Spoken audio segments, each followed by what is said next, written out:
Welcome to FinTech Focus TV. I'm Toby Babb and I'm delighted to be joined this morning by Ehab Roufail of Harrington Star Technology Consulting. Welcome. Thank you, Toby. It's great to be here. Wonderful. Listen, Ehab, tell us a little bit about your background. I've been a developer for about 20 odd years, and I know that sounds strange because obviously now I'm leading a consultancy and have done for the last 6-7 years, but at my heart I'm a technologist and I love it. I started out in the medical sector and then went into search, worked briefly in broadcast, and have found ourselves as a consultancy in finance of late. Mm-hmm. Excellent. And tell us a little bit more about the business. The business started about 6-7 years ago, and most recently we've rebranded to be Harrington Star Technology Consulting, working with yourself, Toby. The business focuses on the strength of being able to get good agile technologists working together as a team, benefiting our clients to be able to help them through the agile methodology be able to deliver to market faster, better, higher quality, and with reduced waste. And surprisingly, we found a huge uptake in that. Our technologists have become very effective over time. They've worked together as teams for a very long time. And that's been the best thing for us. And Agile is very much your space, it's your world, and it's a very exciting year for Agile in 2017. What do you see as some of the key trends we're going to be seeing? I think in 2017 we're going to be seeing a lot of what we started to see in 2016 and just before it, where companies are realizing it's not enough to be and to have an agile technology development space. There needs to be a transformation in the enterprise. The business analysts need to be able to work slightly differently to the way that they were before. The way that the business sponsors pass on work down to developers and the development team needs to be different. How different? It's all about transforming the enterprise to be able to work with small feature drops as opposed to being able to rely as you were in the past on 6-7 month projects and a global 2-3 year plan of development. Things are changing way too fast for that.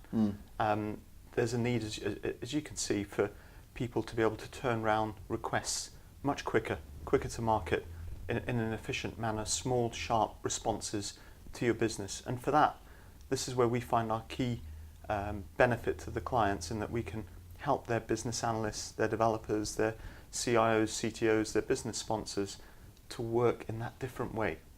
I see 2017 as needing that transformation much higher up in the enterprise, and hopefully agile enterprise as well. Yeah. And some of the key skills and technology that you see coming through in that change? So we had a talk from Thomas Friedman that you organised, Toby, and it was a tremendous event.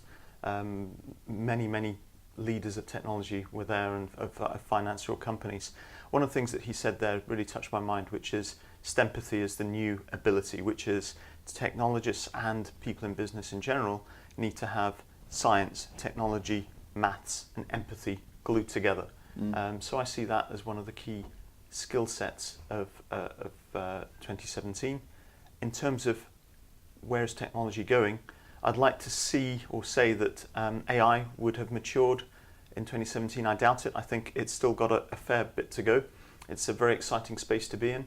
I see 2017 as the year that agile microservices, potentially DevOps really grow together hand in hand to be able to empower big changes in companies.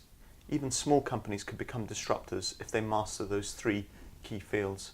Yeah, and if you look at those and say one of them will be the principal disruptor of the year, where would you say that would be? I'd have to say microservices, I believe, to be the main key disruptor. I still say that the way to implement good microservice technology is through Agile.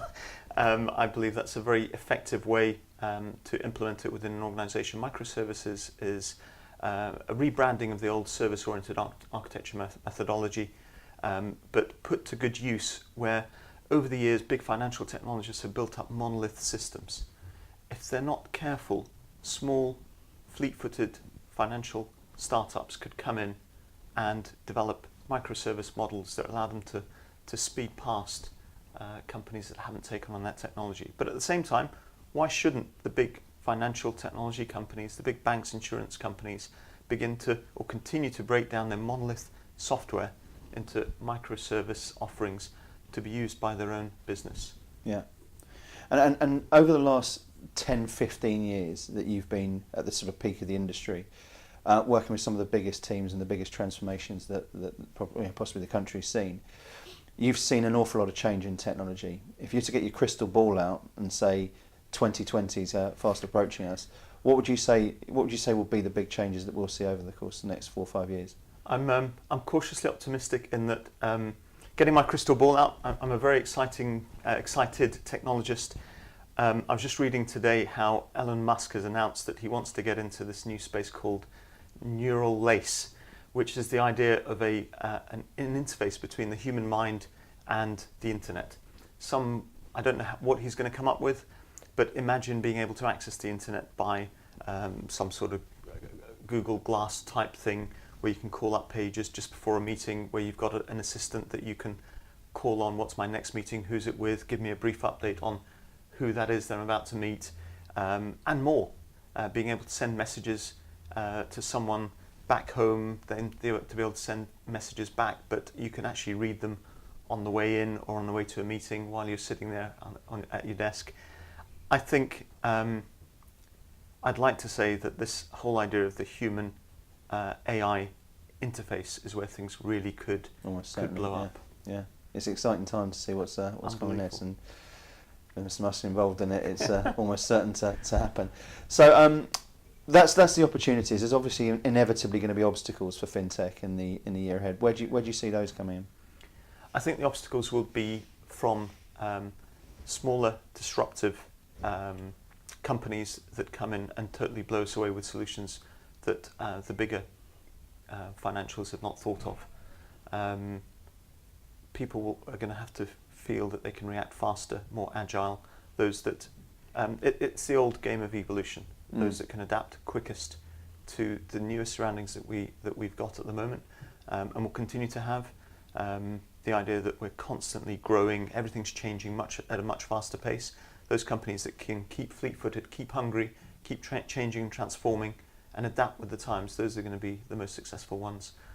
Luckily, our teams, my teams, the agile transformation idea of development helps enable that change to happen.